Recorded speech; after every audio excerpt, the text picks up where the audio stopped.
Welcome to news అడ్డా. కరివేపాకు అందరికీ మంచిది కాదు.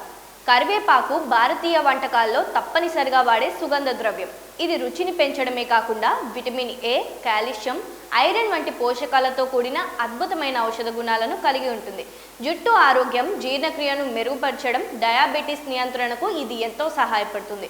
అయితే ఇది అందరికీ మంచిది కాదని నిపుణులు హెచ్చరిస్తున్నారు. కరివేపాకు రక్తంలో గ్లూకోజ్ స్థాయిలను తగ్గించడంలో సహాయపడుతుంది. మధుమేహ రోగులకు ఇది ఉపయోగకరంగా ఉండగా, ఇప్పటికే చక్కెర స్థాయి తక్కువగా ఉన్నవారు అధికంగా తీసుకోవడం వల్ల హైపోగ్లైసిమియా సమస్యలు రావచ్చు. దీనివల్ల తల తిరగడం, శక్తి తగ్గడం వంటి లక్షణాలు కలగవచ్చు. కొంతమందికి కొన్ని మసాలాలు లేదా మూలికల వల్ల అలర్జీలు వస్తాయి. అదేవిధంగా కరివేపాకు వల్ల కూడా కొందరికి చర్మంపై వాపు, శ్వాస సమస్యలు తలెత్తవచ్చు. అలాంటి సందర్భాల్లో దీనిని ఉపయోగించకూడదు.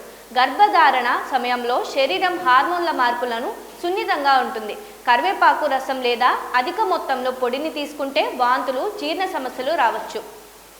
కాబట్టి మితంగా తీసుకోవడం మంచిది.